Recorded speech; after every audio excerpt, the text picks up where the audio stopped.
Panther brought me to Las Vegas safely. Had some really rough road in Flagstaff. My wife told me, hurry up, change lanes, and I hesitated, hit a few hard bumps, got the lanes changed, drove on in another 220 some odd miles from Flagstaff to Las Vegas. Let me show you what happened though. I got out at my brother's place and seen that this wheel took a bad hit and split clear open, and somehow, some way, God kept air in that wheel for me. Made it another 200 and something miles with that wheel torn open like that. Look at that. A little busy today with my brother, and I didn't get around to replacing this tire and wheel, but man, that looks like that's actually getting worse. I'm probably gonna have to do something about that in the morning. I can't imagine that the air is not gonna come out there tonight. Look like it's bulging the tire out now. Come on, Panther, one more night. Yeah, I'm gonna have to say that is getting worse. I doubt I'm gonna have air in there tomorrow, but gotta quit riding on it, so I'm gonna change it in the morning.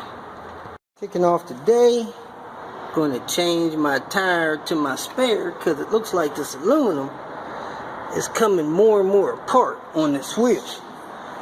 So I emptied out the back of my car, checked my spare. My spare is flat. It has leaked all of the air out of it. I get no pressure in it. So I got some kind of slow leak going on with my spare. That's why a spare tire check is on my monthly list. But man, I checked this tire a couple of months ago and it was fine. So I got to get to a gas station, air this up, and try to make it to my brother's place. I'll change it there if I make it there. It's like 5-6 miles away.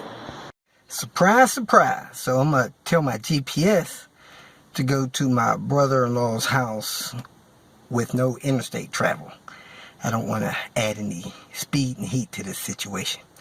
Stayed off the interstate and I made it again. That thing is way off of there now. Woohoo! At my brother's place, we're going to air up this tire. Anytime they put these weights on low profile tires, you're probably going to get a minor leak out of this. So I'll put 36 on here and we're going to leak check it. He's got some leak detection spray since he's an AC contractor. You could do one of two things. You can set the tire in the tub, leak check it that way, or you could spray a soapy water solution and see where it bubbles up at to find the leak. My guess is it's going to be where that weight is. That happens a lot with these vehicles. So we put some soap washing detergent and water. You could put 1 part soap, 10 parts water. You spray it on around your rim, and as you can see, that is just bubbling up real bad around that clip. Those clips are not good to have on these tires. That's why they're supposed to glue weights on them. But wherever you spray it around, if it's leaking, it's going to bubble up. I need to check this tire every couple of hours to see how much air it's losing. It even looks like it's got the tire moved out a little bit. Let me check the valve stem. So my valve stem is not leaking, but that is. I'm going to ride the vehicle, see how much air I'm losing in a couple of hours. Air it back up if it's losing enough. And riding it may seal it a little bit, the weight going around on there. We'll see, because that's a fresh weight. If you feel that this information was useful, please like it and share it with your social media friends. You can subscribe to my channel so that you will get notifications of future videos that I post. You can follow me on Twitter, and if you need to contact me directly, please visit my website. And if you have any questions, leave them below, and someone or myself will reply to them. Again, thank you very much for watching.